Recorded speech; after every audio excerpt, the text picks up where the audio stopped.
Hola, en esta sesión y continuando con este curso de epidemiología del cáncer, vamos a abordar un tema fundamental para la prevención y control del cáncer, que es el tamizaje. Y a lo largo de esta sesión vamos a cubrir estos cuatro temas generales. Primero vamos a comenzar, por supuesto, entendiendo cuáles son algunos de los conceptos básicos del tamizaje en cáncer. Después vamos a repasar algunos criterios para la introducción de potenciales estrategias de tamizaje a nivel poblacional. Después vamos a abordar algunas características para la evaluación de programas de tamizaje y vamos a finalizar eh, platicando brevemente de algunas recomendaciones. Y bueno, empecemos con la sesión y es importante pues, entender qué es tamizaje o cribado como lo podemos encontrar también. Y se refiere a la aplicación de pruebas diagnósticas en población asintomática, o sea, no tienen todavía los síntomas de la enfermedad. Y esto con el propósito de detectar la enfermedad en una etapa temprana para que después podamos aplicar de forma oportuna intervenciones terapéuticas que den mayor probabilidad de que tengamos éxito para la prevención y control del cáncer. Y bueno, ¿cuál es la meta del tamizaje? Pues reducir la carga de enfermedad por el cáncer mediante la detección temprana de precánceres, o sea, antes de que ocurra el cáncer, para que puedan ser tratados oportunamente y que se pueda prevenir la progresión hacia etapas más avanzadas de la enfermedad y pues obviamente si estamos deteniendo la progresión de etapas avanzadas, estamos previniendo que pues haya muerte por este. Y bueno, en este esquema lo que tratamos de representar es cuál es el proceso del tamizaje. En un programa de tamizaje lo que se hace es que se aplica una prueba de tamizaje a la población en riesgo de tener pues la enfermedad, ¿no? Objetivo. Por ejemplo, si hablamos del cáncer cervical, pues la población en riesgo son todas esas mujeres que ya pues iniciaron vida sexual y entonces están en riesgo de tener el virus del papiloma humano. Entonces, pues a esas mujeres, en este caso, por ejemplo, en México, el programa de tamizaje pues abarca a todas las mujeres que son mayores de 25 años de edad. Entonces, a todas esas mujeres se les aplica una prueba de tamizaje con el objetivo de detectar aquellas que están pues, en riesgo de tener pues, el cáncer, ¿no? Una vez de que se detecta, pues aquellas mujeres, en este caso específico de cáncer cervical, aquellas mujeres que tienen la infección o que tienen lesiones precancerosas por medio de la prueba de Papa Nicolau, estas mujeres tienen que pasar a una confirmación diagnóstica. En este caso, se les hace referencia a servicios diagnósticos como la colposcopía, en donde se tiene que confirmar si efectivamente esta población tiene el precáncer o cáncer. ¿Para qué? Para que una vez de que se confirme el diagnóstico, pues se pueda proceder al manejo de la enfermedad, ¿no? En el caso de que se detecte o más bien se confirme que no se tiene la enfermedad, pues lo que se recomienda generalmente pues es que la población pues regrese de forma pues recurrente pues a los programas de tamizaje. En determinado caso que se detecte que hay un precáncer, pues se les tiene que ofrecer tratamiento. Y esto con el objetivo pues, de que no ocurra el cáncer y que se pueda tratar de forma oportuna. Y de esta forma lo que estamos logrando es evitar que ocurra el cáncer. Entonces, aquí estamos impactando en reducir la incidencia por el cáncer. Ahora, hay ocasiones en donde, pues, por medio de estos programas de tamizaje, se detecta cáncer ya invasor. En ese caso, cuando eso ocurre, pues también se les ofrece tratamiento y aquí, pues como ya ocurrió el cáncer, pues ya no hay una reducción en la incidencia porque ya ocurrió, pero el objetivo es impactar en la mortalidad, ¿no? Evitar que esa población muera por ese cáncer. Si logramos detectar de forma más temprana pues tenemos mayor probabilidad de que las intervenciones terapéuticas tengan mayor éxito. Y bueno, eh, a lo largo de la presentación vamos a ver que pues una parte importante de un tamizaje pues está basado en que las pruebas que se apliquen tienen que tener algunos atributos como una alta sensibilidad y una alta especificidad, pero lo vamos a ver pues más adelante. Como ya les decía, el objetivo de este es prevenir la mortalidad por cáncer invasor.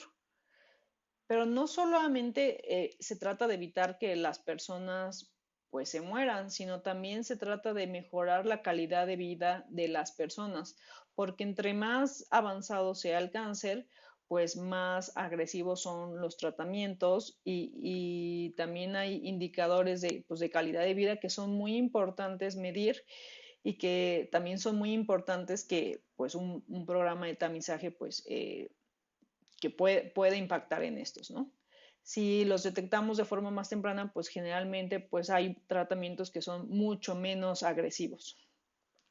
Como nos explicaba en la diapositiva anterior, si nosotros detectamos lesiones precancerosas, es decir, todavía no ocurre el cáncer, pero hay lesiones que están antes del cáncer y si las detectamos, evitamos que ocurra y entonces estamos disminuyendo la morbilidad, ¿no?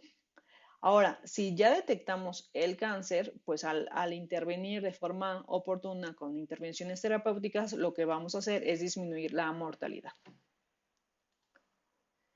Ahora, quiero hacer mucho hincapié que hay una diferencia importante entre lo que es tamizaje y detección temprana, que no son lo mismo, son conceptos distintos y muchas veces los usamos de forma como intercambiable.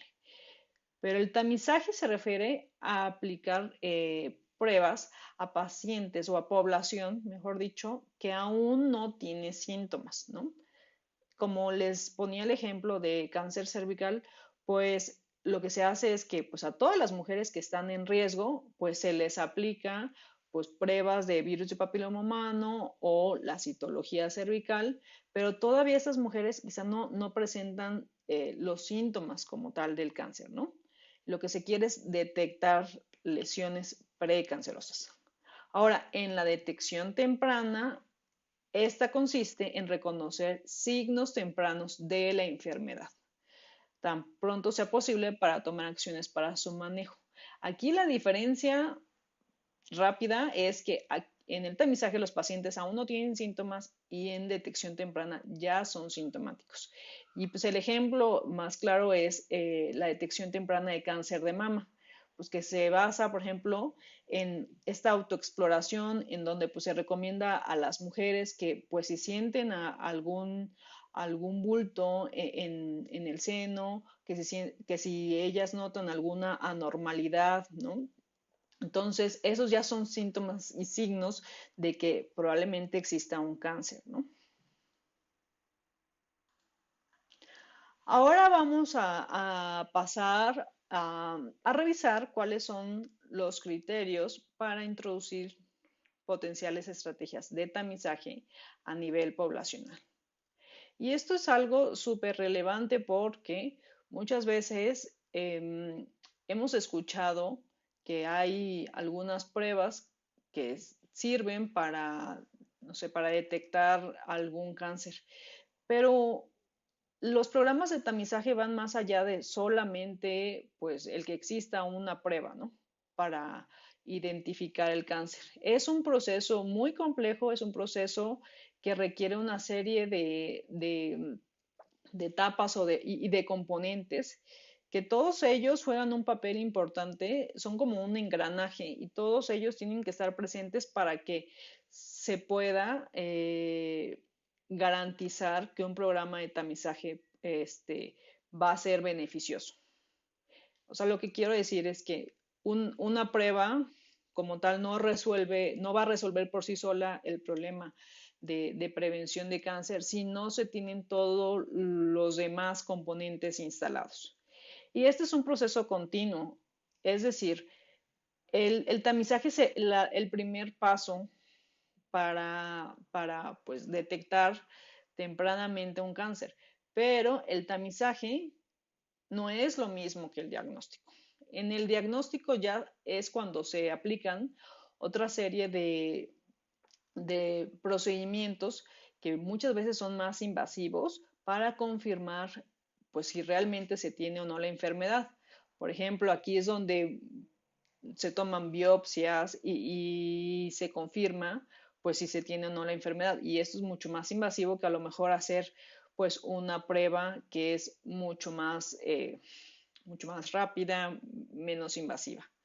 Ahora, dentro de este proceso, pues de nada sirve tener un diagnóstico si después, pues como que no podemos ofrecer pues nada, ¿no? Como para mejorar la vida del paciente.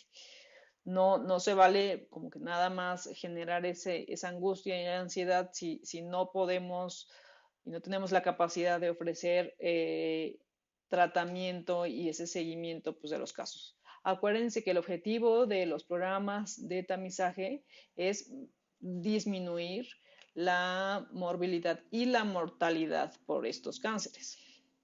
Ahora, este proceso debe estar instalado y anidado dentro de una infraestructura que permita que haya un aseguramiento de la calidad de los programas.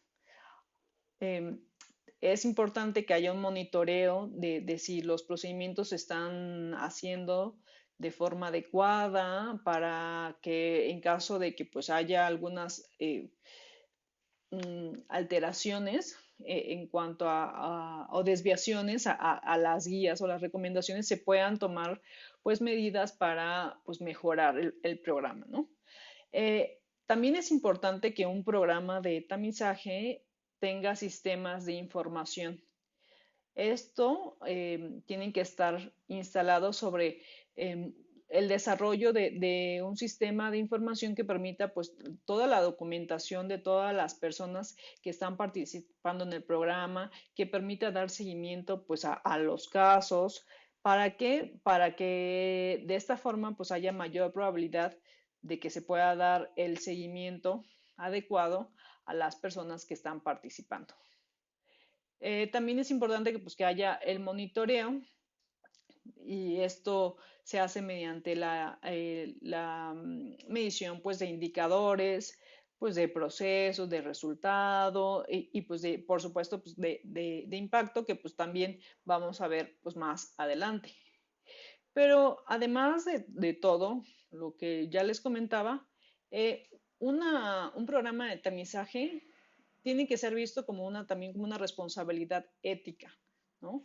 Es importante que consideremos que la población a la que vamos a estar invitando, pues son personas que pues se consideran sanas y que a lo mejor son personas que pues estaban en su vida normal y de repente si nosotros las involucramos en un programa de tamizaje, puede ser que resulte que pues detectemos la enfermedad y vamos a cambiar por completo quizás su panorama de vida, ¿no? Sus expectativas.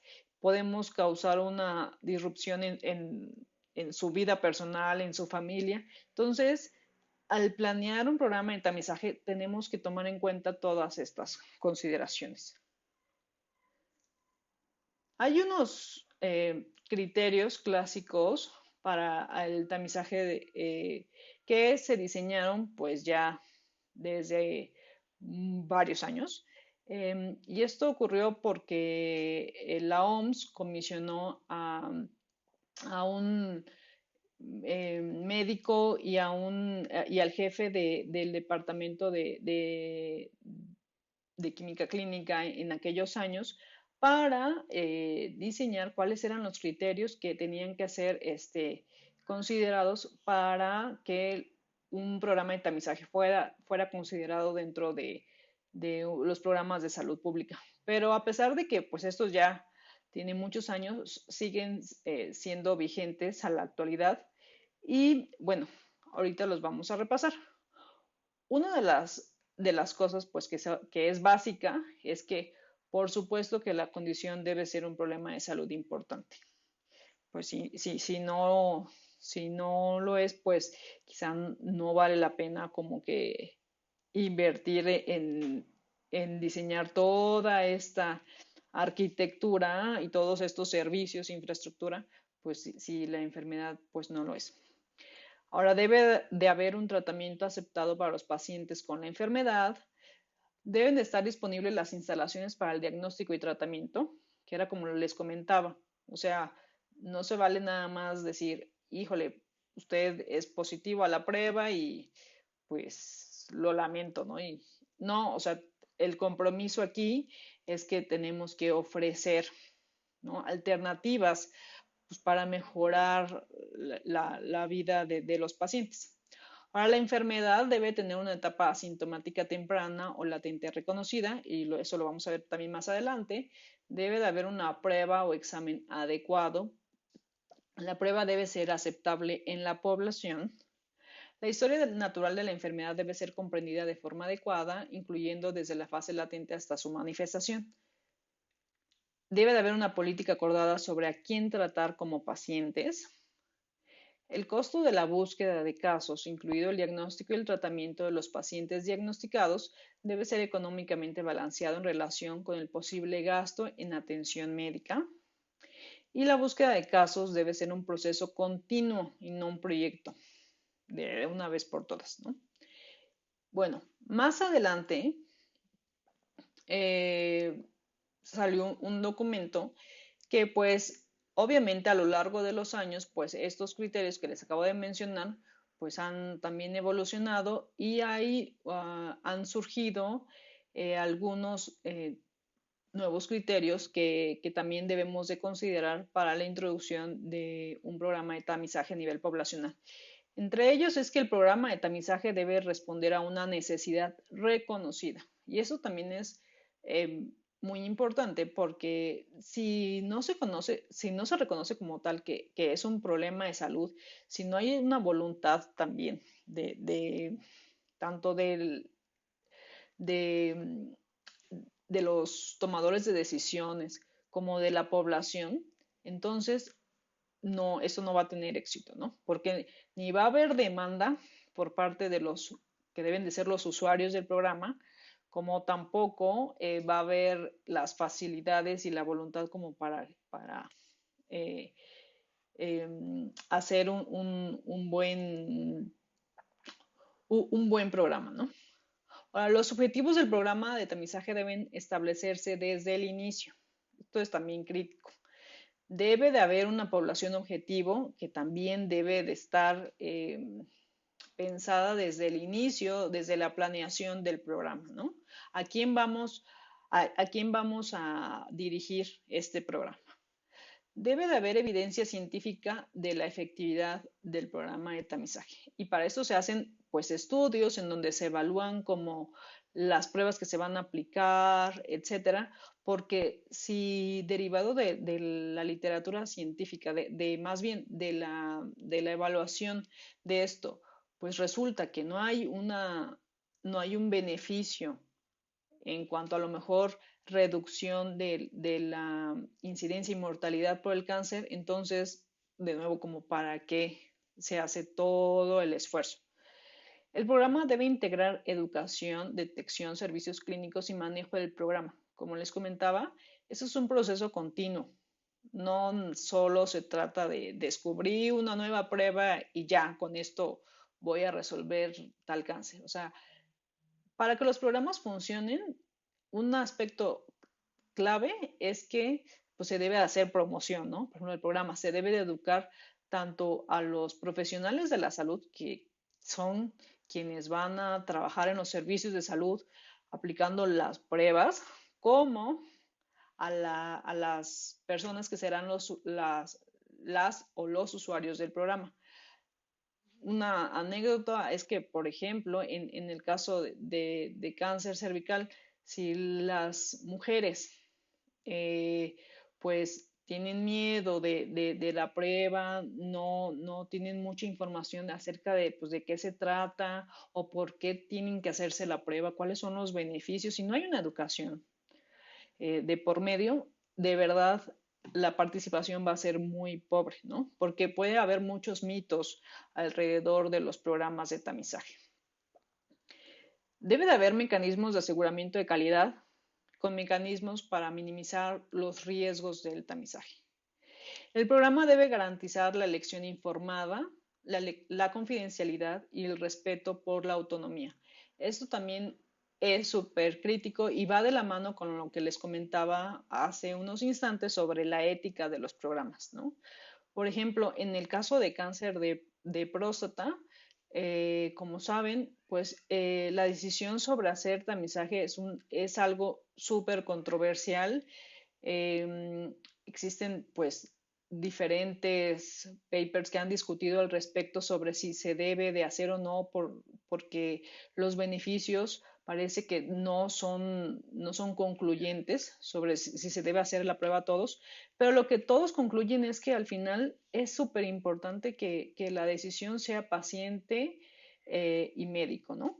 Que haya esta oportunidad de discutir con el paciente pues todos los potenciales riesgos y beneficios de hacerse la prueba, saber si sales positivo a la prueba, cuáles son las implicaciones que tiene ese resultado, cuáles son los posibles siguientes pasos, cuáles son las pruebas diagnósticas a las que te tienes que someter, el riesgo de someterse a esas pruebas, el riesgo de que si sales con un resultado confirmatorio, pues te vas a exponer pues a algunos tratamientos y cuáles son los riesgos del tratamiento, cómo puede cambiar tu calidad de vida, etcétera. Si realmente va a haber un beneficio en el número de años que vas a vivir y cómo los vas a vivir, porque muchas veces, por ejemplo, en personas que ya son más grandes, en personas adultas mayores, pues lo que se comenta es que pues realmente lo que ofrecen ya estos programas en cuanto a ganancia de vida, de años de vida, pues es muy poco en comparación con los posibles daños que podríamos ofrecer o que se pueden desencadenar de tratar a un paciente, ¿no? De someterlo pues, a procedimientos mucho más complicados y podemos deteriorar esos años de vida que quizá le quedarían en comparación pues con quizá pues ya dejar que ese paciente pues vaya con su vida normal.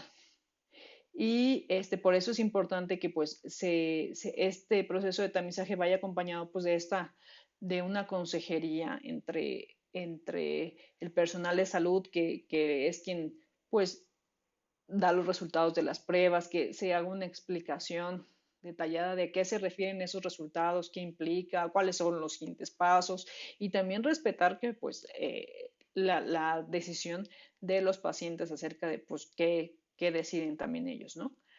El programa debe promover la equidad y el acceso al tamizaje a toda la población objetivo.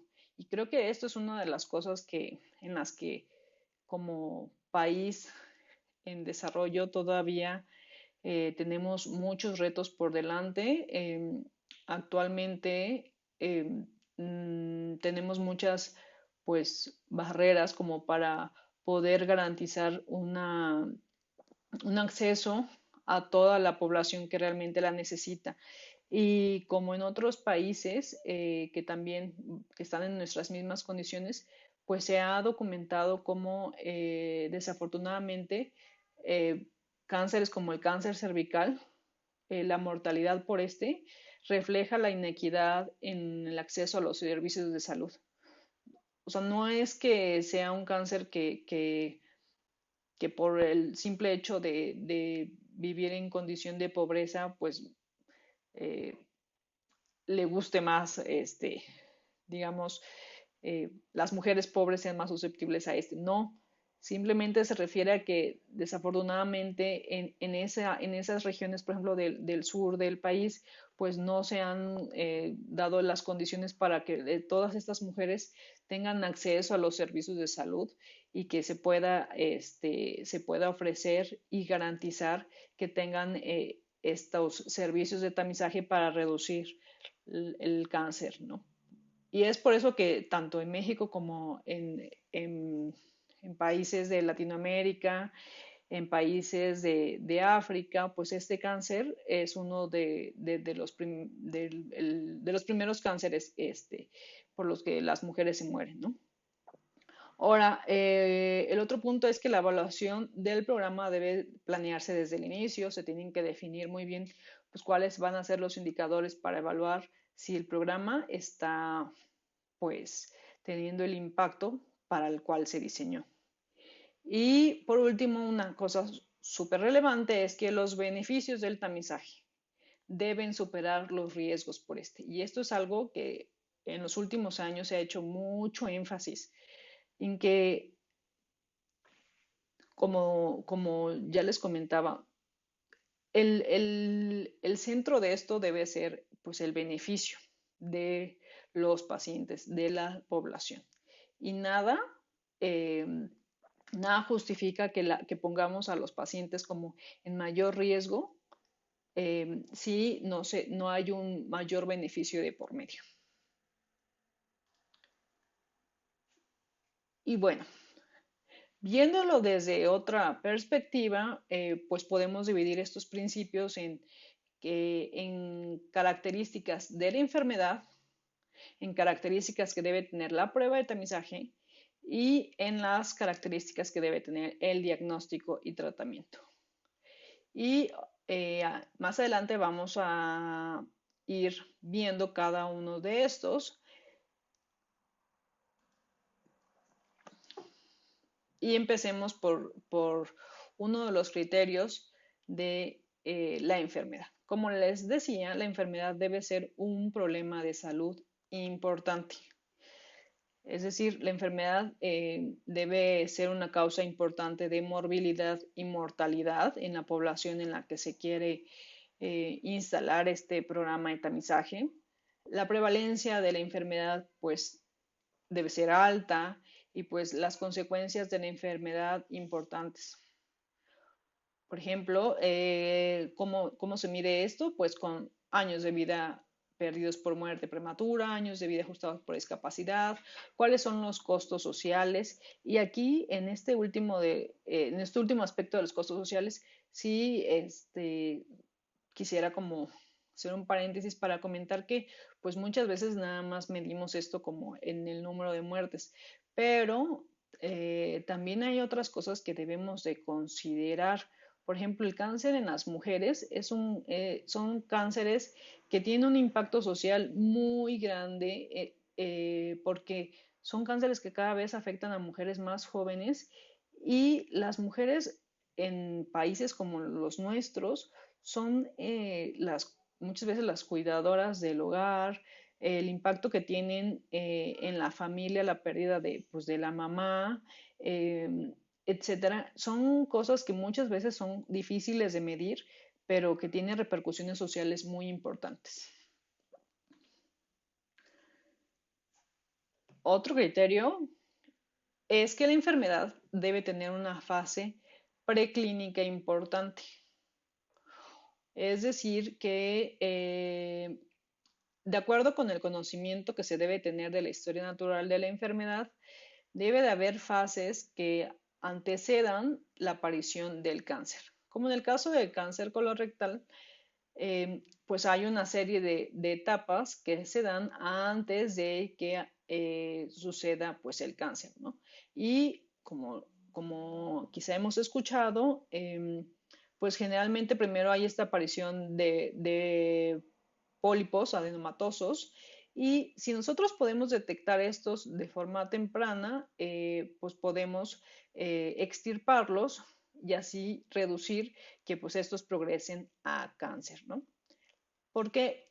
Porque la progresión de adenoma, carcinoma puede durar 10 años y esto es como también relevante porque si hay un periodo de varios años entre que sucede esta fase preclínica precancerosa a la aparición del cáncer, tenemos una ventana temporal pues mucho más grande para poder intervenir, para poder detectar el cáncer en estos programas de tamizaje, ¿no? Es decir, cada vez de que las personas pues vienen a hacerse el tamizaje, pues podemos detectarlo y durante esta ventana de tiempo antes de que ocurra el cáncer.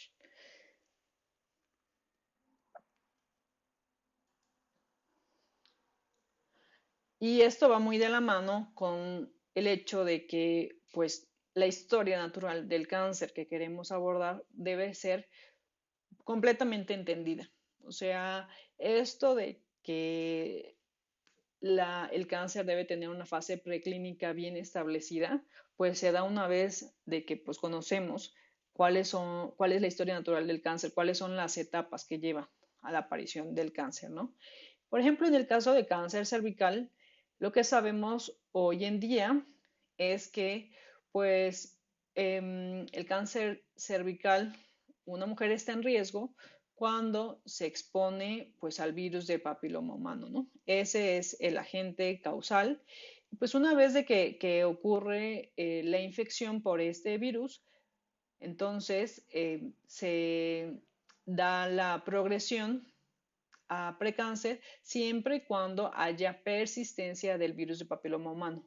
Aquí una de las cosas como muy importantes es que en el caso de cáncer cervical, uno de los descubrimientos es que se ha documentado que la mayoría de las infecciones por el virus de papiloma humano regresan en 1 o 2 años. Es decir, el que tú estés infectado por el virus del papiloma humano no significa que ya en automático vas a tener cáncer, ¿no? No es una sentencia de que vas a tener cáncer. ¿Por qué? Porque alrededor del 85 al 90% de las personas que se infectan con BPH eliminan en alrededor de 1 o 2 años. Es decir, solamente el otro 15-10% son los que tienen infecciones persistentes, los que no se defiende, su sistema inmune no los defiende contra este virus y son las que verdaderamente tienen el riesgo de progresar a las siguientes etapas, ¿no? Entonces, por eso aquí, como les decía, la persistencia es la verdadera causa de cáncer cervical.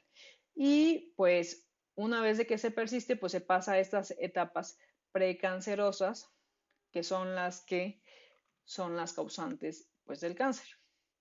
Como se ve en esta lámina también, una vez de que ocurre la infección y que persiste la infección, bueno, entonces lo que dice la historia natural de la enfermedad es que primero se pasa a neoplasia intraepitelial cervical grado 1. Si esta neoplasia progresa, entonces se pasa a neoplasia intraepitelial cervical grado 2, que es esta. Si esta progresa, se ha documentado que en el 18% de los casos progresa a una lesión más avanzada, entonces está pues en mayor riesgo de tener cáncer, ¿no? Conforme vas avanzando pues, de lesión, mayor riesgo de tener cáncer. Una vez de que tienes el grado de lesión, que es un grado antes de tener cáncer, pues tienes mayor probabilidad de progresar a ¿no? En el caso de cáncer cervical, eh, si tienes lesión neoplasia intraepitelial cervical grado 2 o 3, pues lo que dicen las guías es que estas mujeres que tienen estas lesiones confirmadas se tienen que tratar y generalmente se tratan procedimientos como crioterapia o haciendo un cono, que es una excisión en donde se quita la zona de transformación, ese tejido pues que tiene esa lesión y pues que después se regenera. Entonces, de esta forma evitamos, o sea, aquí digamos, cortamos esta cadena y evitamos que ocurra el cáncer.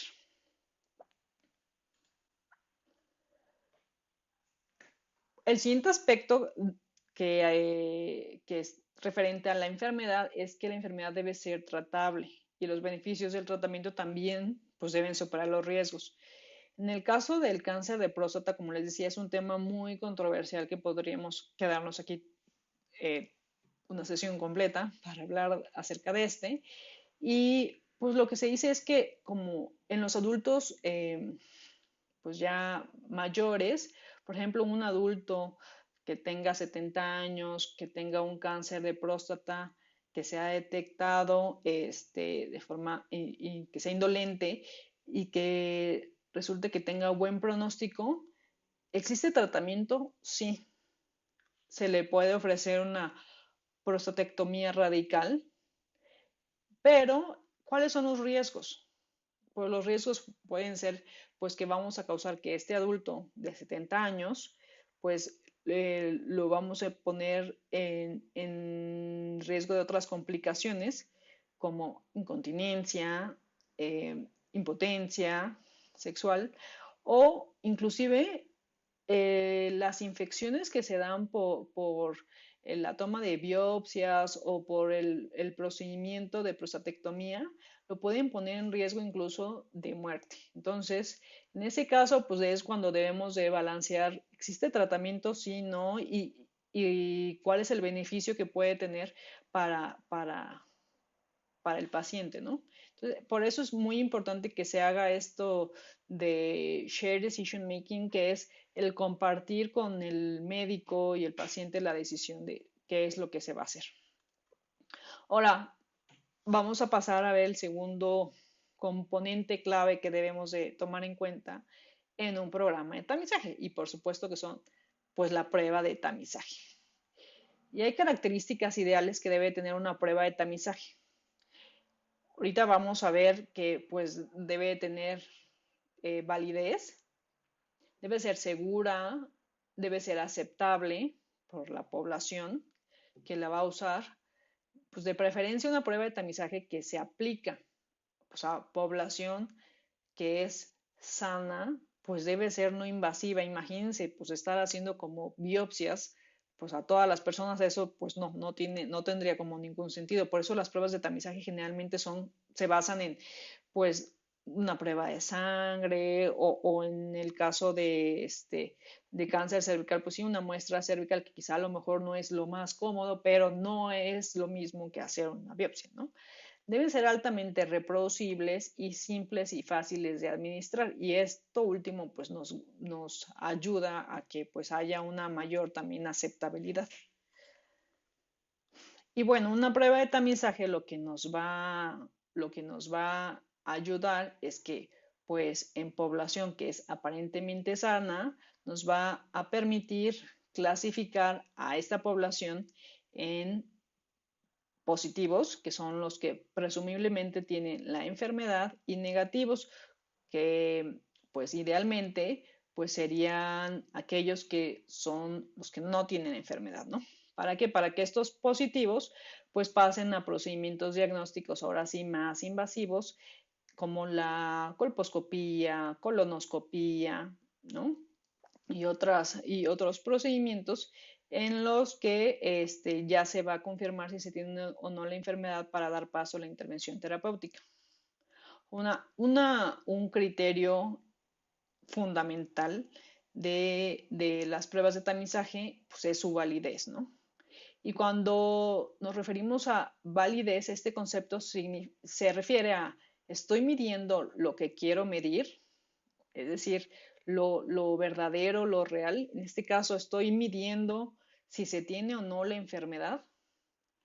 Y existen dos criterios, dos indicadores más bien, de la validez en estas pruebas y son la sensibilidad y la especificidad. Estos dos indicadores miden la capacidad de una prueba para discriminar entre si se tiene o no la enfermedad en relación a un criterio de referencia que se conoce como el gold estándar, que se supone que debería ser la condición verdadera de si se tiene o no la enfermedad, y que generalmente, pues lo que se utiliza es pues la confirmación mediante el resultado de las biopsias, ¿no? O en pues determinado caso autopsias, pero pues bueno, ahí ya sería como muy tarde. Bueno, les voy a explicar esto como más detenido. Esta es la tabla de 2 por 2 que generalmente muchos de ustedes ya están como familiarizados. En este caso, en esta tabla, aquí tenemos del lado izquierdo los resultados de esta prueba de tamizaje, ¿no? Esta nos puede dar resultado positivo, resultado negativo. Y tenemos la condición real. Imagínense por un momento que tuviéramos la capacidad como para saber, esta persona tiene o no la enfermedad, ¿no?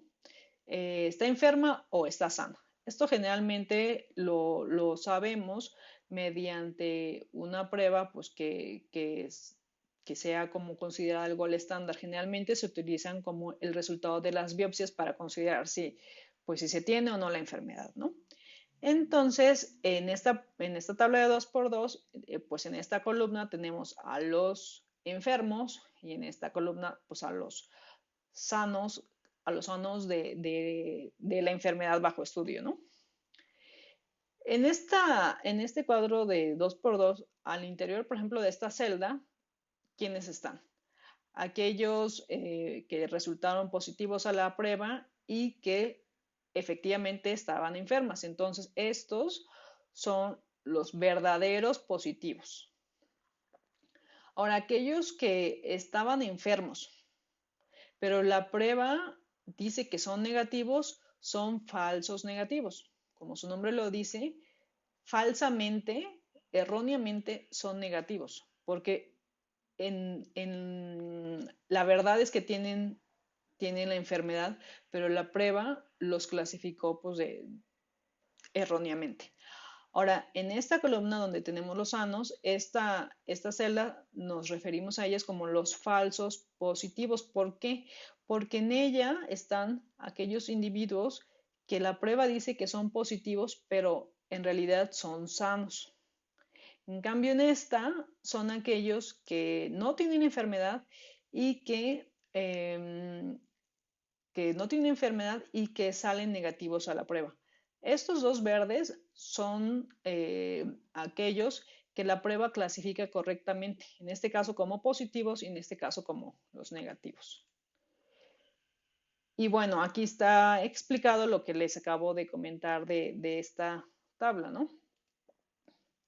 Ahora, la sensibilidad, ¿a qué se refiere? Indica la capacidad de la prueba para detectar a un sujeto enfermo.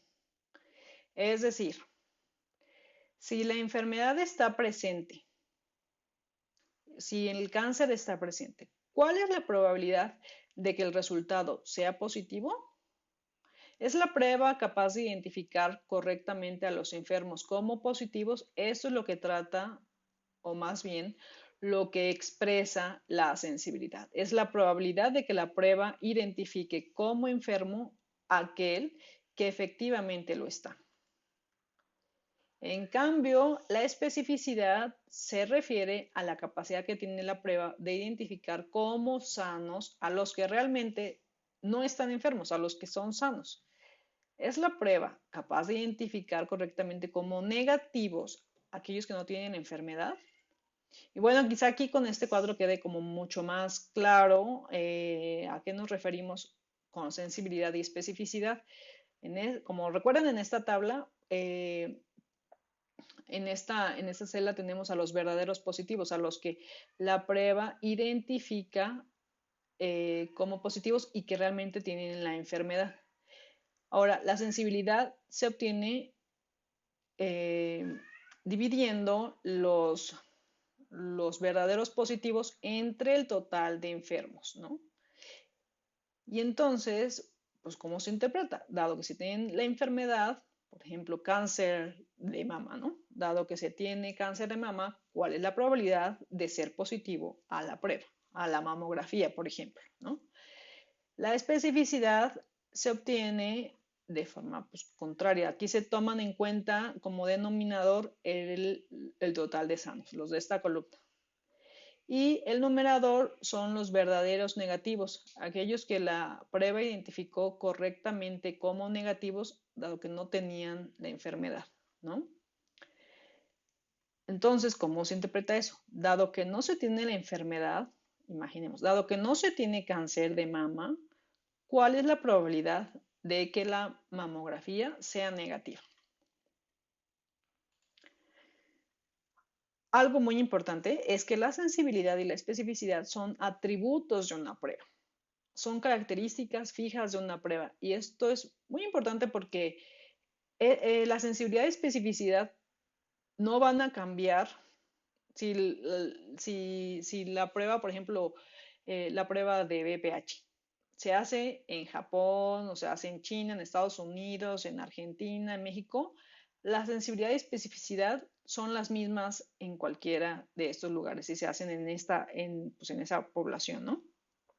¿Por qué? Porque están dados por esto, ¿no? O sea, por el total de enfermos y el total de sanos y cómo clasifica esa prueba a estos. Y después van a ver el por qué les comenté esto. Hay otros dos criterios que se utilizan como criterios de qué tanto sirve una prueba y que tienen mucho uso en la clínica, que son los valores predictivos. Los valores predictivos, como su nombre dice, predecir, lo que nos indican es la capacidad que tiene una prueba para predecir, pues si se tiene o no la enfermedad, ¿no? El valor predictivo positivo es la probabilidad de que una persona con una prueba positiva tenga realmente la enfermedad, ¿no? Nos indica, por ejemplo, si la prueba es positiva, ¿cuál es la probabilidad de estar enfermo? O sea, si mi prueba de antígeno prostático es positiva, ¿cuál es la probabilidad de que realmente tenga cáncer de próstata? O el valor predictivo negativo. Es la probabilidad de que una persona con una prueba negativa esté libre de la enfermedad. En el caso de cáncer cervical, una mujer que tenga un valor, más bien que tenga una prueba negativa, ¿cuál es la probabilidad de tener, de realmente estar sana, de no tener cáncer? Entonces, eso es lo que nos indican estos valores y por eso son muy útiles en la clínica porque pues una vez teniendo el resultado de la prueba, pues nos pueden ayudar, le puede ayudar al médico a saber cuál es la probabilidad de que tiene ese paciente de tener la enfermedad o de confiar en ese resultado de negativo con certeza para decirle pues, al paciente de que usted vayase a su casa, que la probabilidad de que tenga la enfermedad es quizá muy baja porque usted salió negativo. Eso, por ejemplo, en el caso del cáncer cervical, donde el valor predictivo negativo de la prueba de BPH es del 99%, esto ha sido como súper relevante porque ha dado pie a que las guías recomienden que pues si una mujer es negativa a la prueba, se tenga certeza suficiente para decirle, ¿sabe qué? Hay una alta probabilidad de que pues usted no tenga la prueba, o sea, casi el 100% de que usted no tenga la enfermedad porque su resultado salió negativo. Entonces, vaya a su casa y regrese en 5 años a hacerse una prueba, ¿no? ¿Cómo se calculan estos? Como les decía, en este caso, aquí nuestro denominador van a ser los positivos, ¿no? ¿Cuál es la probabilidad de que teniendo un resultado positivo tengas la enfermedad, ¿no? En este caso. Y el valor predictivo negativo, el denominador, pues son los negativos a la prueba. ¿Cuál es la probabilidad de que teniendo un resultado negativo seas sano? Y bueno, aquí les pongo un ejemplo de los resultados de la evaluación de la exploración física como prueba de cribado de cáncer de mama en un estudio de causas y controles. Nada más para repasar si quedó claro este concepto de cómo se calculan estos. En este caso, pues tenemos pues, aquellas mujeres que tienen la enfermedad, que tienen cáncer de mama, y aquellas mujeres sin la enfermedad. Y pues aquí están los resultados de la prueba, positiva y negativa. Entonces, la primera pregunta que queremos resolver es ¿cuál es la sensibilidad de la exploración física? Como recordemos, la sensibilidad es la capacidad de la prueba para identificar correctamente aquellos individuos que tienen el evento. Entonces, ¿cómo calculamos esto? Nuestro denominador pues van a ser el total de mujeres que tienen cáncer de mama. Y nuestro numerador son estos que la prueba clasificó correctamente como positivos, o sea, los verdaderos positivos. En este caso, pues es 1800 entre 2500. Entonces, esta prueba tiene una sensibilidad del 72%. La probabilidad de que la exploración física detecte correctamente a las mujeres con diagnóstico de cáncer de mama es del 72%. Bueno, aquí me voy a regresar tantito. Eso quiere decir eh, que hay un 28% que es este restante, 100 menos 72, en donde la prueba pues se equivocó, ¿no? O sea, clasificó como negativos a personas que sí tenían cáncer de mama. Bueno, el siguiente es cuál es la especificidad de la exploración física. Y como recuerdan, en el caso de la especificidad, nuestro denominador son aquellos que no tienen enfermedad. O sea, aquí en este caso son los 5000. ¿Y quiénes son los que la prueba identificó correctamente como negativos? Pues estos 4200.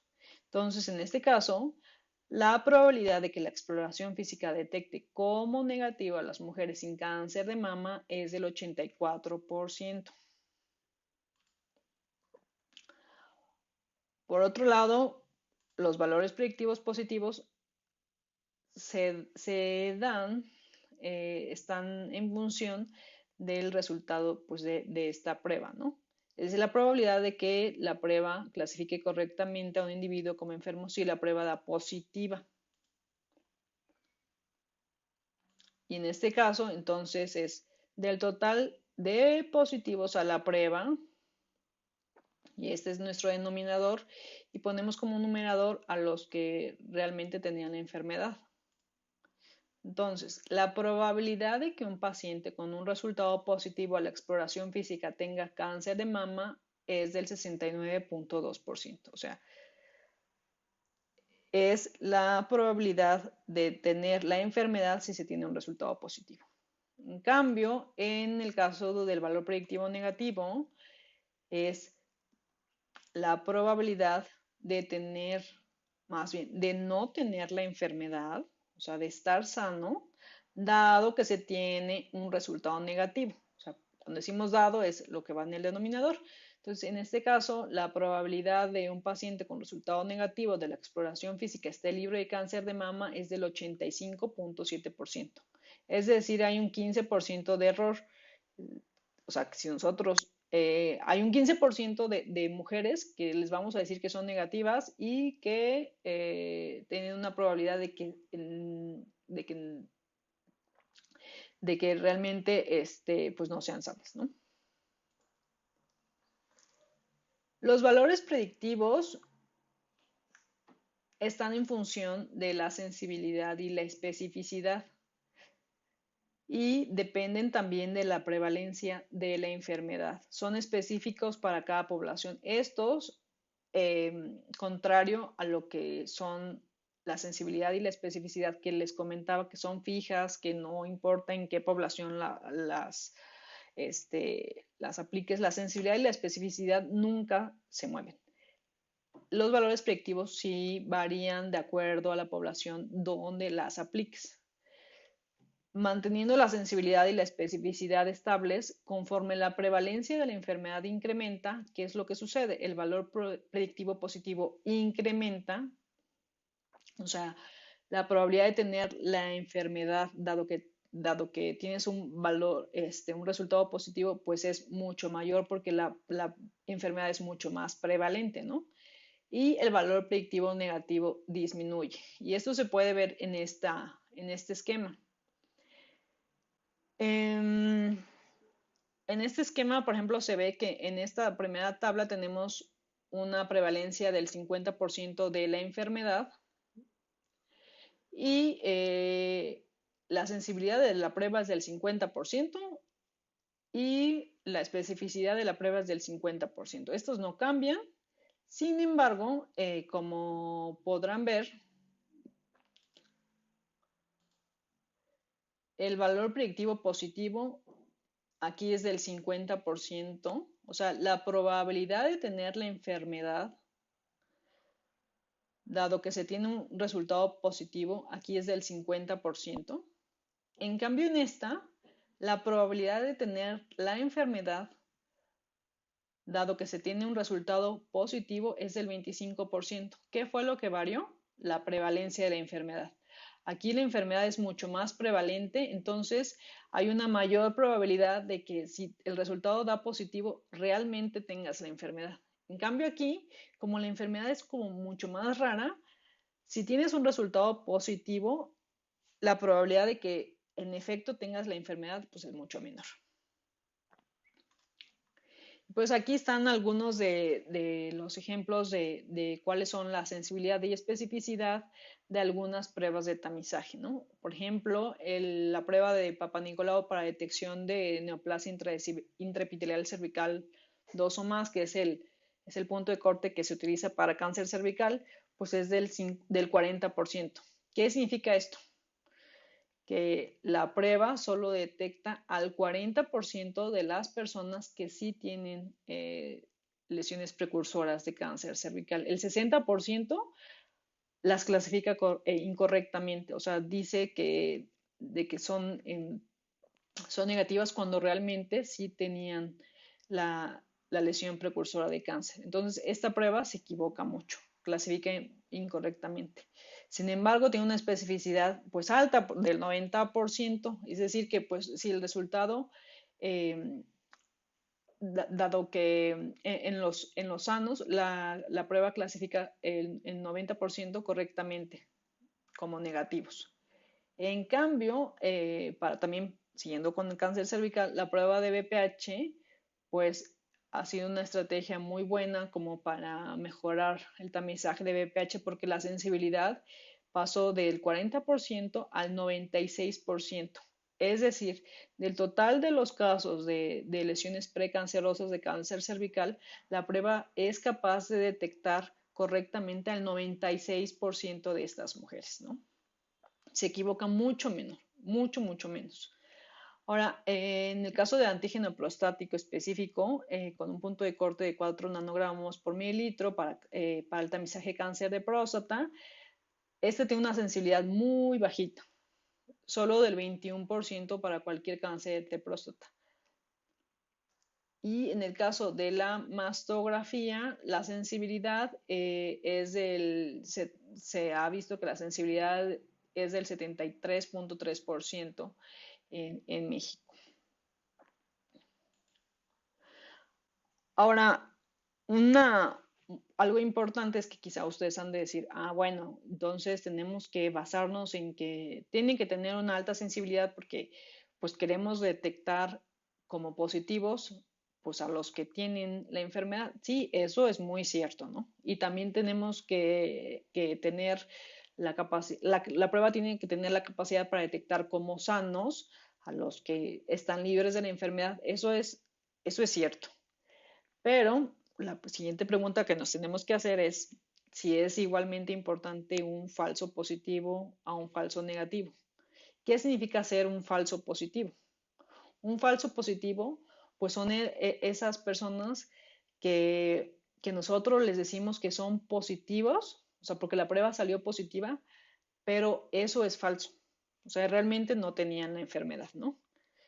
Y eso tiene muchas implicaciones y es ahí donde tenemos que pensar, que poner esa balanza de cuáles son las implicaciones, ¿no? Si nosotros les decimos a las personas que tienen un resultado positivo cuando no tienen la enfermedad, estamos quizá causando en ellas pues una ansiedad de, híjole, parece que tengo cáncer, ¿qué va a ser de mi vida? Me voy a morir, etcétera, etcétera, ¿no? El estigma que puedan tener, por ejemplo, muchas mujeres, se ha documentado que muchas mujeres que tienen cáncer de mama, pues hay eh, muchas situaciones familiares que ocurren después de su diagnóstico, de abandono de sus parejas, etcétera. ¿Por qué? Pues por el estigma que hay con esto. Igual en BPH, en el BPH, como es un cáncer que está asociado con una infección de transmisión sexual, se ha documentado que pues hay mucho estigma y que ha habido muchos problemas familiares por el simple hecho de dar un resultado positivo a la prueba, ¿no? Que tienen que ver con cosas que podrían ser, la verdad, muy absurdas y que se piensa de infidelidad y pues con quién estuviste y los maridos dejan a las mujeres, etcétera. Entonces, de verdad podemos causar un problema como bastante importante, ¿no? Ahora, puede haber implicaciones médicas y legales de, pues, si damos un resultado positivo y pues resulta que pues no tenía nada, ¿no? Riesgo de procedimientos invasivos innecesarios. Eso es súper importante. ¿Por qué? Porque pues una vez de que les decimos que el resultado es positivo a la prueba de tamizaje, pues las tenemos que referir o los tenemos que referir a procedimientos mucho más invasivos, ¿no? Como biopsias. Y esto pues los pone en mayor riesgo pues, de complicaciones. Entonces, imagínense como el causar este daño innecesario. Ahora, estos procedimientos que son mucho más especializados e invasivos también son mucho más costosos. En cambio, ¿cuál es la contraparte? ¿Cuáles son las complicaciones de decirle algo a alguien que es negativo a la prueba cuando realmente sí tiene la enfermedad? Que ese es un falso negativo. Imagínense que le decimos, no, usted está sano y entonces regrese en unos 3 años o en el siguiente año, dependiendo del programa, ¿no? En ese tiempo puede ser que si no detectamos, si la prueba no fue suficientemente capaz de detectar que tenía la enfermedad, pues la enfermedad vaya progresando, ¿no? Y si es una enfermedad que progresa muy rápido, pues quizá haya pues complicaciones pues muy serias porque la enfermedad progresa a una etapa más avanzada.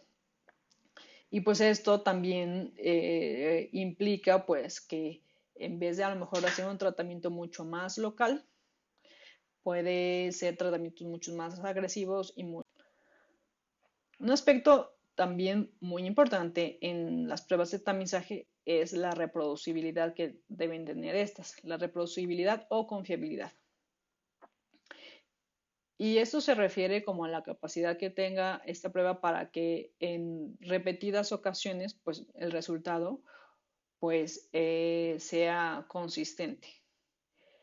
Desafortunadamente, las pruebas que están sujetas como a una interpretación subjetiva, como una interpretación más de como que tienen que ver con el entrenamiento del evaluador, que tienen que ver con que ahora sí que con los ojos de este ser humano que va a evaluar, son las pruebas que son menos reproducibles. Por ejemplo, en el caso de la mamografía, su interpretación depende del radiólogo y pues dependiendo pues de su entrenamiento, pues tendrá como mayor o menor capacidad como para hacer una interpretación pues mucho más precisa. En México, la norma oficial mexicana menciona que el resultado de la detección oportuna del cáncer de mama se debe de reportar de acuerdo a la última clasificación BIRATS.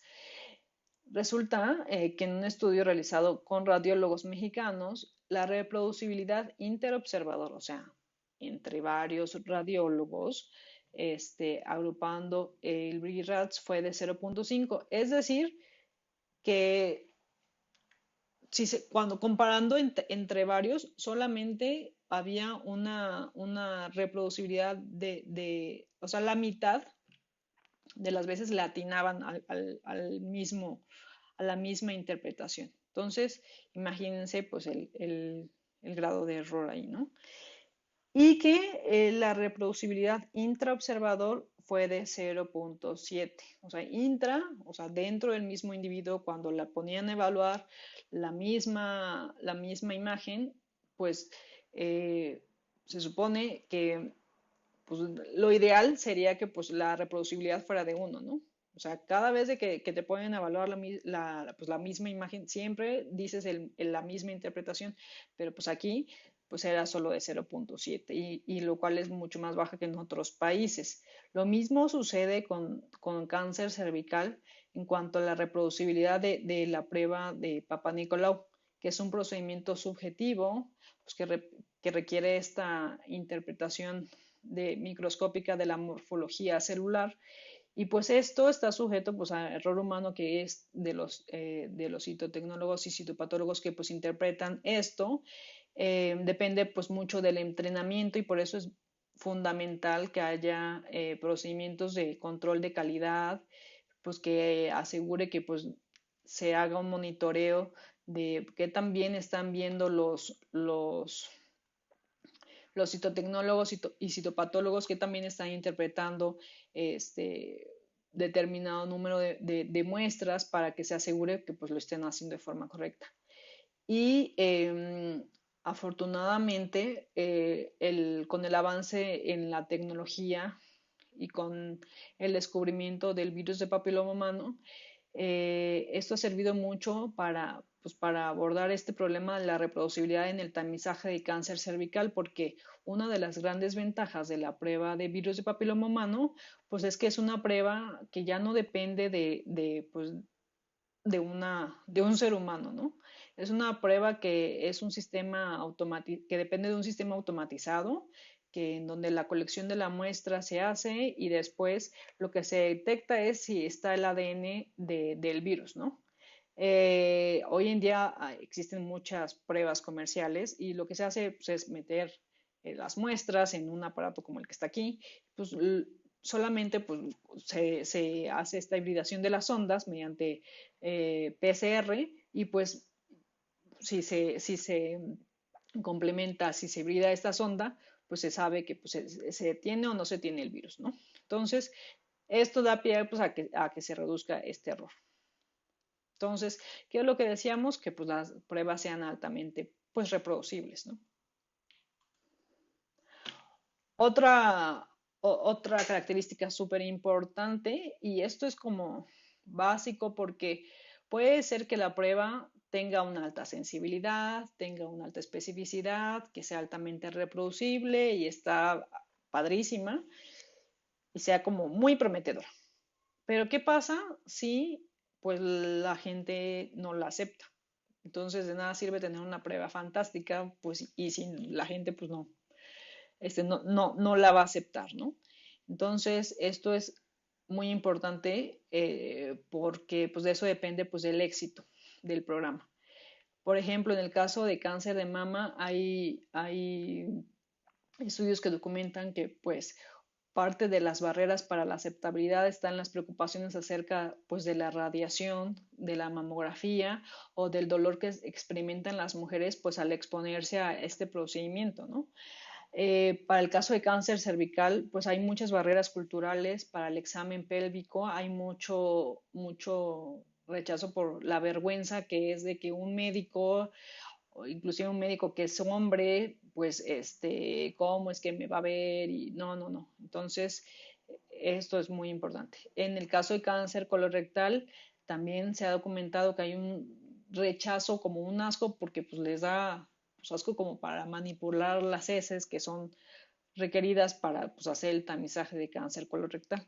O en el caso también del cáncer de próstata, pues hay muchas barreras en cuanto a ay, qué vergüenza, que me haga un examen rectal digital un médico, el machismo, etcétera. Entonces, son cosas que van de la mano con la importancia de la educación que se debe de abordar en los programas de tamizaje. Y aquí les pongo un ejemplo de lo que hemos nosotros trabajado en, en el grupo de prevención de cáncer cervical, en donde pues he tenido la fortuna de trabajar. Y es estas iniciativas justo para abordar los temas de la aceptabilidad. Hoy en día, en este caso de cáncer cervical, existen pues estas estrategias como qué hacer para que haya menos rechazo de las mujeres para participar en los programas, porque por este tema de las barreras culturales, o sea, hay mujeres que están pues allá muy marginadas y que en donde sería como culturalmente imposible como hacerles una prueba. Entonces, la autotoma vaginal ha servido pues para ofrecerle a las mujeres esta opción de si les da vergüenza que alguien más colecte la muestra, pues ellas mismas puedan colectarse la muestra y de esta forma pues se aumente la cobertura del programa, ¿no? Porque pues si hay un rechazo, entonces la cobertura del programa va a ser baja. Entonces, se han hecho pues, varios estudios, México ha participado en varios de estos y, pues se ha documentado que la aceptabilidad es bastante alta, hay una alta aceptabilidad del 97%, y hay una preferencia sobre la toma cervical, porque de verdad es un procedimiento muy fácil y que permite pues que haya una privacidad, ¿no? Entonces tú solita pues, te metes al baño o en donde tú quieras y pues gracias pues también a la aparición o al desarrollo de nuevos dispositivos médicos como este cepillo, donde tú pues solita em, introduces el cepillo pues en la vagina y con esto pues ya después metes este cepillito en el botecito, en el vial transportador y este cepillo que pues, se va aquí en este vialecito, eh, después, pues es el que sirve pues, para la detección del virus de papiloma humano. E inclusive en esta área de cáncer cervical, pues todavía pues, ha ido un poco más allá y recientemente pues están haciendo muchas pruebas de validación para utilizar muestras de orina para detección de cáncer cervical. Entonces imagínense lo que esto abre la oportunidad a que pues aumente de forma significativa pues la cobertura, ¿no? ¿Por qué? Pues porque yo creo que si las mujeres nos preguntan, pues desde luego que preferiríamos un procedimiento mucho menos invasivo, que es mucho más fácil de colectar eh, en comparación con un procedimiento que pues que muchas veces te causa un poco como de pues no sé, de no confort, ¿no? Los resultados de diversos estudios pues, han documentado que pues, hay una alta concordancia de la muestra cervical versus la muestra orina, porque la muestra cervical es como digamos, como el gol estándar contra que sí, quien se tiene que comparar tanto las nuevas pruebas o los nuevos métodos de detección para cáncer cervical, ¿no? Y hay obviamente una mayor preferencia por la muestra de orina versus vaginal y aquí lo importante, todos los estudios de validación que se hagan en nuevos medios de colección, es cuál es la sensibilidad para detectar lo que queremos. Y aquí, por ejemplo, la sensibilidad para detectar NIC2 Plus es del 80%, es decir, en este caso las muestras de orina detectan de forma correcta al 80% de las mujeres que tenían neoplasia intraepitelial cervical grado 2 o más. Entonces, eso nos da pues una muy buenas noticias acerca de vamos avanzando para esperemos que en un futuro muy cercano poder eliminar este cáncer. También es importante que se tomen en cuenta para la introducción de programas de tamizaje a nivel poblacional, pues los costos del programa, ¿no? porque de nuevo, no solo es cuánto cuesta la prueba, sino hay varios componentes que se tienen que tomar en cuenta. Los costos de la estrategia como tal, como sí, las pruebas, los insumos que se tienen que comprar, o sea, no solamente es la prueba, son que si son viales, que si son equipos, los costos logísticos, los costos del personal que interviene, todos los médicos, enfermeras, trabajadoras de salud, todas las personas que trabajan detrás de ese programa, o sea, los coordinadores, de verdad es un ejército para que un programa funcione. Entonces, esto es súper importante. Ahora, también se tienen que tomar en cuenta los costos del seguimiento de los y las participantes de los programas, porque pues muchas veces a lo mejor eh, les decimos, ah, de acuerdo al resultado de la prueba, pues usted no requiere un procedimiento diagnóstico, pero la necesito ver en un año, en 3 años o en 5 años. El seguir a esas personas de verdad que cuesta. Tener un sistema de información que permita seguir a las personas también es muy costoso. El tratamiento también debe de considerarse. El costo, los costos indirectos, por ejemplo, lo que involucra el tiempo que deben invertir los participantes y las participantes a los programas, la ansiedad, el desconfort, los efectos que se originan alrededor de esto, son cosas que a veces cuesta mucho trabajo, como a veces imaginar y pensamos automáticamente cuánto cuesta la prueba en términos monetarios, pero hay otros componentes que son sumamente valiosos. Y la necesidad de repetir las pruebas, porque a veces también pasa de que la prueba por alguna situación fue inadecuada y se necesita repetir. Eso también cuesta tiempo, dinero, esfuerzo y todo. Para esto, pues se hacen análisis econométricos y se utilizan modelos matemáticos para estimar la ganancia de pues, un evento final, ya sea años de vida ganados, ajustado por calidad de vida, por unidad de costo, ¿no? Y se hacen estos costos, análisis de costo-efectividad. Y bueno, pasando a la siguiente sección, pues una vez de que ya pensamos cuáles son las características eh, esenciales que debemos de considerar para armar un programa de tamizaje, pues también desde el inicio se tiene que pensar cómo lo vamos a evaluar, ¿no?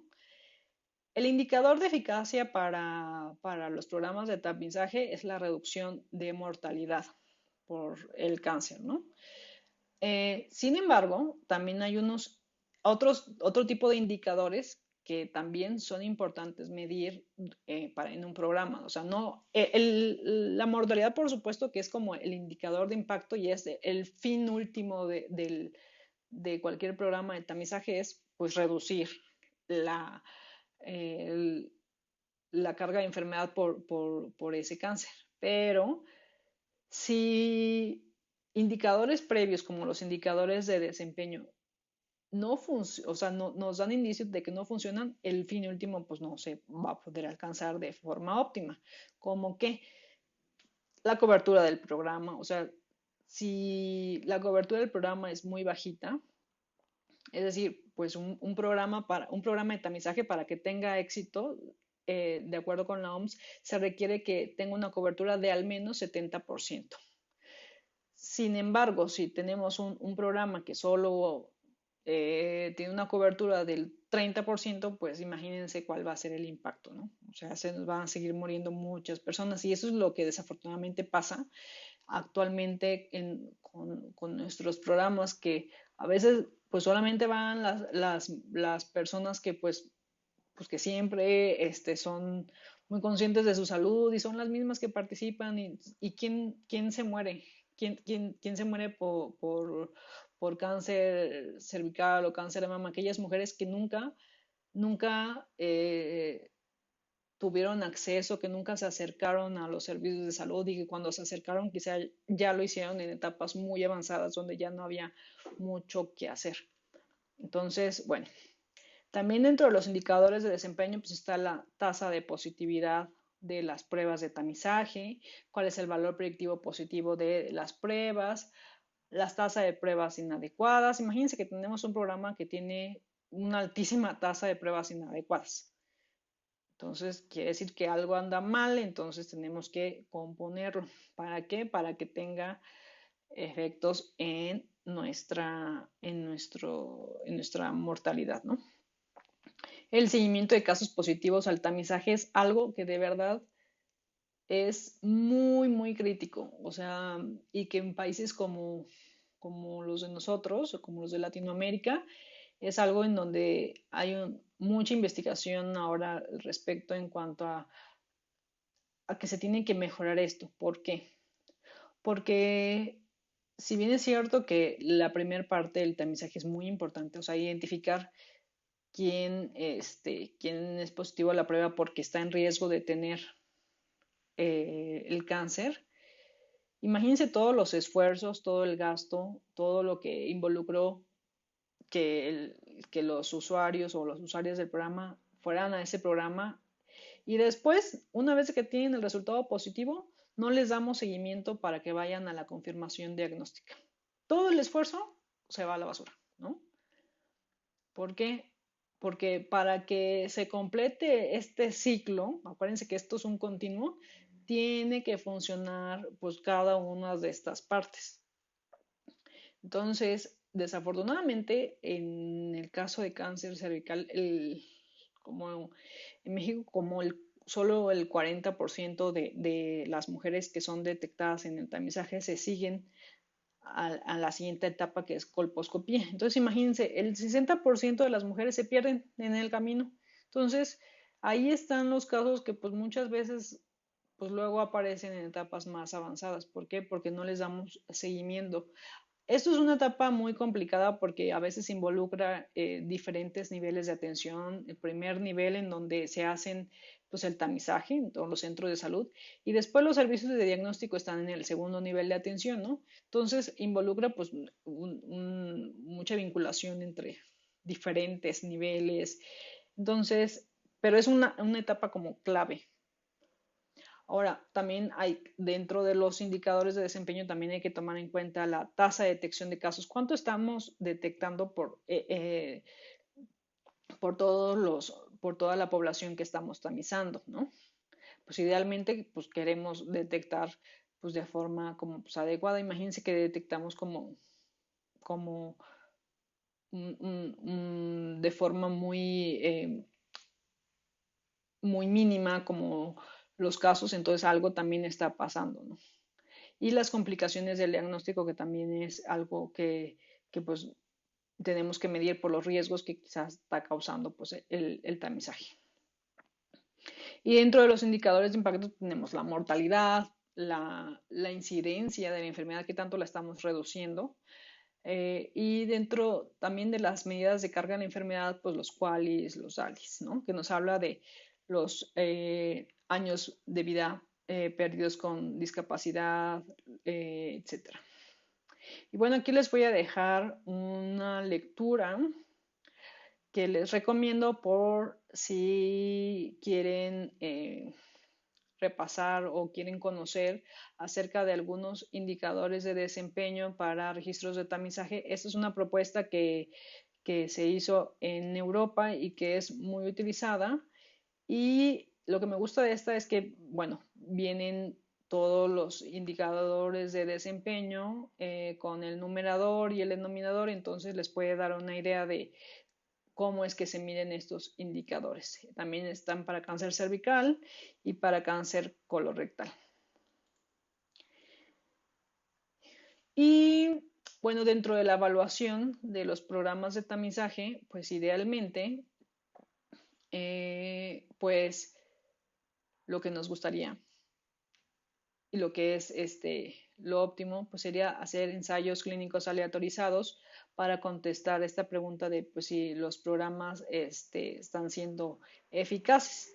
El problema de esto es pues, que ya saben que los ensayos clínicos son muy costos y a veces tienen problemas éticos de pues es que voy a aleatorizar y a un grupo le va a tocar el programa o más bien la estrategia de tamizaje y al otro grupo no, y etcétera, ¿no? Entonces, generalmente muchas veces se hace la evaluación de los programas con otro tipo de diseños de estudios como cortes y casos y controles o inclusive viendo tendencias de mortalidad en donde muchas veces podrán encontrar gráficas en donde se ve la tendencia de la mortalidad y se ve cuándo se introduce el programa de tamizaje pues bueno, lo ideal, lo que se esperaría es que una vez introducido el programa, pues después haya una tendencia pues a la baja, ¿no? Lo que querría decir de que el programa efectivamente sirvió para reducir la mortalidad. El problema con esta, que son las tendencias que están como en cuanto a la escala de evidencia, pues son las que son menos óptimas. El problema de estas es que miden el total de la población, ¿no? O sea, miden cuál es la mortalidad, por ejemplo, por cáncer colorectal en toda la población. Pero lo que no sabemos es que si en efecto esa reducción de la mortalidad se debió al tamizaje, porque pues no sabemos quiénes estuvieron de esos que están ahí, quiénes realmente se tamizaron, ¿no? Entonces puede haber otras razones que pudieron también intervenir a que haya una reducción en esa mortalidad, ¿no? Por ejemplo, imaginemos por un momento de que hubo cambios en el estilo de vida importantes en, en esa población y a lo mejor no es que se haya debido solo al programa de tamizaje, sino que a lo mejor la población estuvo expuesta a otros programas de intervención de reducción de comida, chatarra o programas de, de, de reducción de obesidad, etcétera, etcétera. Entonces, como lo que sucede en cáncer cervical. Por ejemplo, la paridad en este caso en el cáncer cervical es un factor de riesgo para cáncer cervical. Entre el mayor número de hijos se tiene más riesgo de tener cáncer cervical. Entonces, a lo largo del tiempo se ha visto que no es que el programa, no es que las estrategias de tamizaje no sirvan. Por supuesto que sirven y eso está súper comprobadísimo, pero hay otros factores como por ejemplo las mujeres más jóvenes, conforme las cortes eh, conforme las nuevas generaciones, pues hay un menor número de hijos y esto también pues han impactado en que favorablemente en que pues haya menor cáncer cervical, ¿no? Entonces, bueno, en el caso de las cortes y casos y controles, pues estas están sujetas pues a varios sesgos. Esto se debe a que pues los grupos que se comparan, los grupos por ejemplo expuesto y no expuesto al programa, etcétera, pues no son intercambiables, no hay comparabilidad de los grupos, están sujetas al sesgo de confusión y a estos sesgos que ahorita les voy a platicar más detenidamente. Hay tres tipos de sesgos que son muy importantes en la evaluación de programas de tamizaje. En el primero es el sesgo que se da por la participación incrementada de voluntarios sanos y se llama de hecho sesgo de voluntario sano. Las personas que muchas veces eligen participar en los programas de tamizaje, quienes son aquellas que son como más conscientes a que debo de cuidar mi salud y debo de ir a hacerme exámenes periódicos, etcétera, ¿no? Entonces, en, en, en estos, en las evaluaciones de tamizaje donde se incluyen pues estas personas que pues son las que van a tamizarse, pues en dónde va a aparecer que el beneficio mayor pues en estas personas, ¿no? El beneficio aparente del tamizaje puede deberse a la autoselección de una población más sana. Es decir, si nosotros imaginemos que estamos comparando una corte, ¿no? Donde están, ¿cuál es el beneficio del tamizaje de cáncer colorectal en aquellos individuos? Se comparan aquellos individuos tamizados versus los no tamizados. ¿Quiénes son los tamizados? Pues aquellos que como que se preocupan más por lo que comen y pues iban más a tamizarse, etcétera. Si comparamos estos individuos contra los que no, pues podemos vamos a poder observar que hay un beneficio, pues aparentemente del programa de tamizaje. Y va a estar quizá el hecho de que estos individuos sean más sanos, va a estar enmascarando un poco como el beneficio real que tiene el tamizaje, ¿no? O sea, idealmente, pues entonces esta evaluación se tiene que hacer pues en población general, ¿no? Y por eso los ensayos clínicos pues son el gol estándar. Ahora también hay otro tipo de sesgo que es el sesgo de adelanto al diagnóstico, que lo van a encontrar generalmente como el left-hand bias, y ocurre cuando el tamizaje detecta un cáncer antes de que la enfermedad se hubiera diagnosticado debido a los síntomas. El paciente, en este caso, pues vive más tiempo sabiendo que tiene el cáncer, pero no hay ventaja en cuanto a su supervivencia. Y esto pasa porque, por ejemplo, veamos en esta gráfica. En este caso, digamos, es un cáncer que empieza a los 50 años. Si no hubiéramos, si no ofrecemos tamizaje, este hombre a los 66 años se diagnostica porque se le presentan los síntomas, ¿no? Y a los 70 años muere. Entonces, ¿cuántos años sobrevive, ¿no? Con este cáncer? 4 años.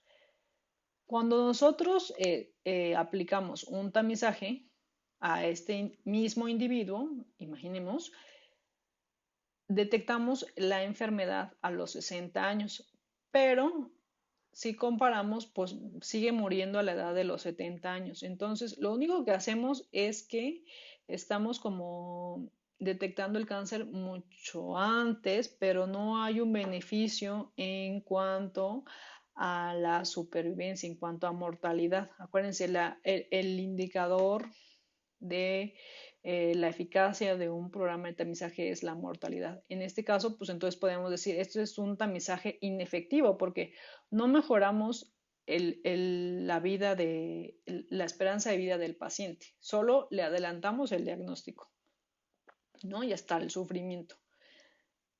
Cuando sí podemos decir que es un tamizaje efectivo es cuando, en efecto, al dar el diagnóstico temprano, el tamizaje hace que se aumente pues, la vida de los pacientes y entonces pues se reduzca pues, la mortalidad pues, más temprana, ¿no? En este caso, en vez de aquí, pues el paciente en vez de morir a los 70 años, murió a los 72 años. Y bueno, y pues esto también es lo que viene en este esquema. En este caso, en el grupo tamizado, el diagnóstico de la enfermedad pues es más temprano, ¿no? Y esto resulta en un aparente incremento en el tiempo de supervivencia. O sea, nosotros pensamos que con el tamizaje pues le estamos incrementando la vida y no le estamos incrementando aquí, por ejemplo, la vida. O sea, el paciente vivió, o sea, con o sin tamizaje, el paciente hubiera vivido lo mismo. Lo único que estamos haciendo es adelantando el diagnóstico. Entonces, esto es importante considerarlo. Otro de los sesgos que se deben de tomar en cuenta para la evaluación es el sesgo de duración de la enfermedad, que es el length time bias. ¿Y esto qué se refiere? El tamizaje identifica selectivamente aquellos cánceres con fase preclínica y clínica más larga, es decir, aquellos que tienen mejor pronóstico independientemente del tamizaje. Los tumores que son muy agresivos y que crecen más rápidamente tienen un periodo de tamizaje mucho más corto, ¿no? Es decir, el intervalo entre la detección posible y la ocurrencia de los síntomas pues es muy corta. Por ejemplo, este es el caso pues, de un cáncer que progresa muy rápido. Entonces, si se dan cuenta, el cero es cuando la enfermedad empieza, el cáncer empieza, y esto es cuando el tiempo cuando la enfermedad es clínicamente obvia, incluso sin hacer la prueba, ¿no? Entonces, si se dan cuenta, este es un cáncer que progresa muy rápido. Y lo que pasa aquí es que como progresa pues muy rápido, si nosotros hacemos la prueba aquí, ¿no? Imagínense, estos cánceres pues, nosotros ya no los vamos a estar viendo. O sea, la probabilidad de como de cachar a estas personas pues es muy poca porque porque tienen un periodo de tiempo muy cortito entre que empieza la enfermedad y la ocurrencia de los síntomas. En cambio, si es un cáncer que progresa muy lento, como les decía, en el caso del cáncer colorectal o en el caso de cáncer cervical, como tiene una ventana temporal pues amplia, porque ahí tiene una fase preclínica amplia entre que están esas lesiones precursoras de cáncer, nosotros podemos detectar la enfermedad, tenemos mayor probabilidad de detectar la enfermedad antes de que ésta ocurra.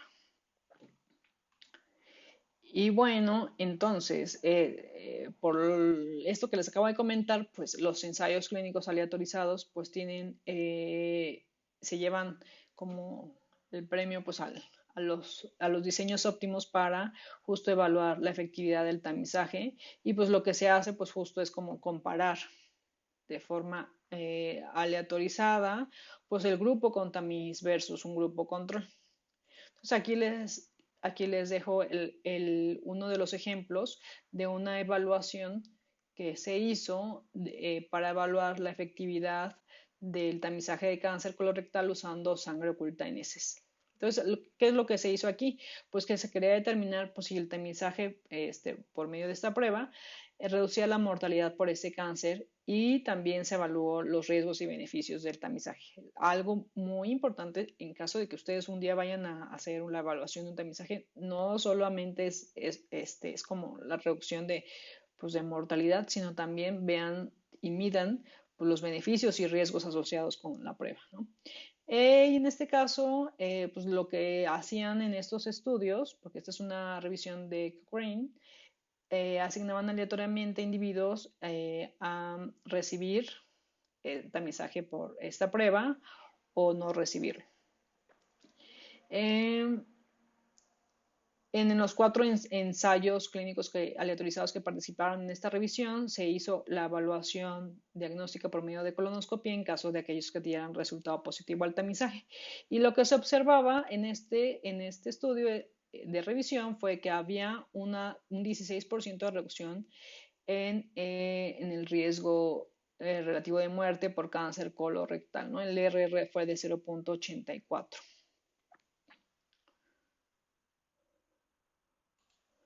Ahora, ya para finalizar, les pongo este ejemplo. O sea, dentro de la evaluación de un programa de tamizaje, pues se tienen que considerar como les decía, aspectos desde desde la cobertura, la participación, la calidad de la prueba, la capacidad que tienen estas pruebas, sus atributos de sensibilidad, de especificidad, cuál es su valor predictivo positivo, cuál es el valor predictivo negativo, cuál es la aceptabilidad, la facilidad de uso que hay.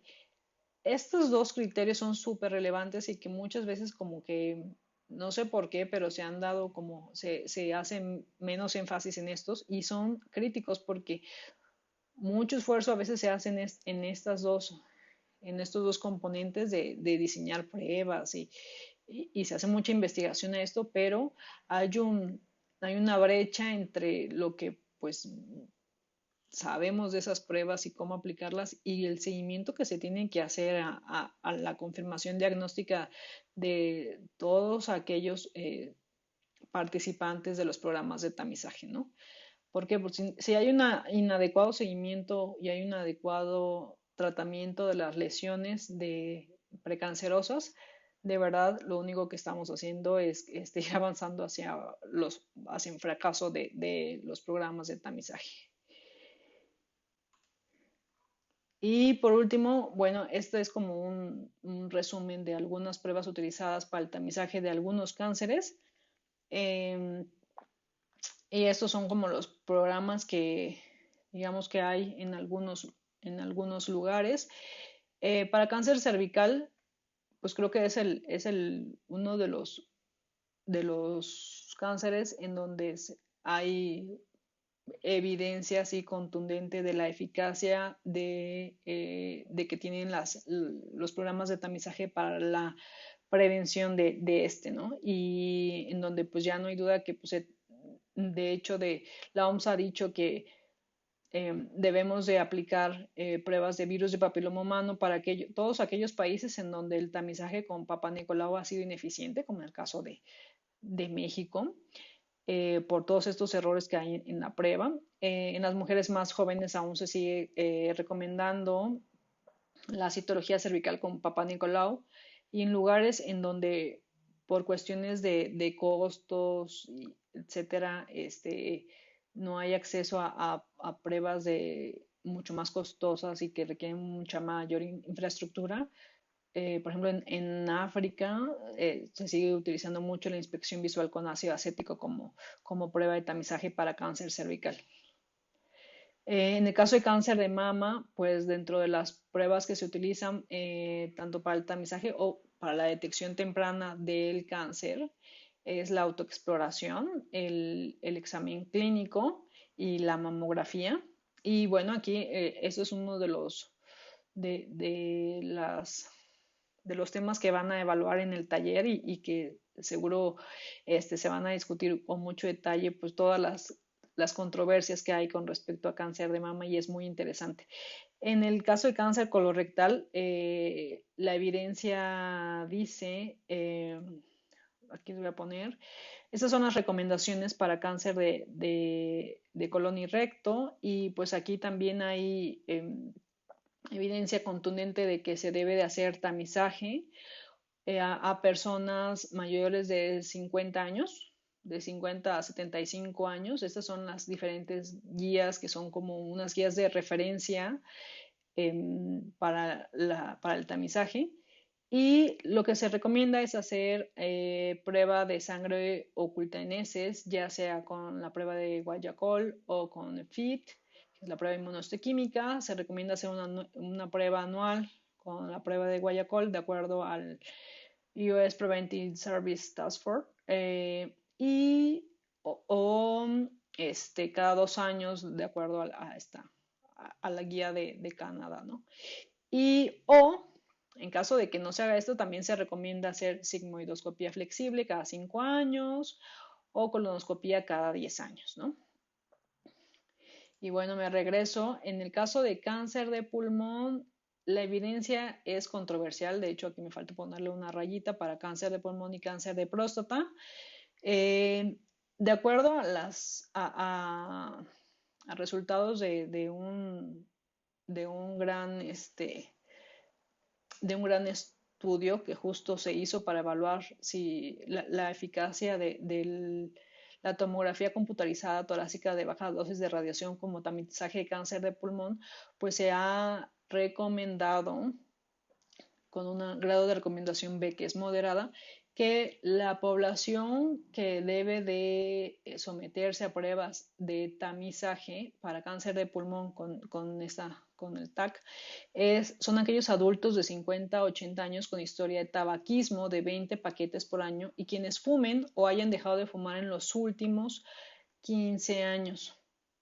O sea, quienes fumen actualmente o que hayan dejado de fumar de los 15 años en adelante, ¿no? Se debe suspender una vez que la persona no haya fumado durante 15 años o desarrolle un problema de salud que limite sustancialmente la esperanza de vida o la capacidad o voluntad de someterse a una cirugía pulmonar curativa. Esto tiene que ver con lo que veíamos se tienen que evaluar de forma muy individual como la decisión médico-paciente, si vale la pena pues someter a estos pacientes a riesgos que tienen que ver con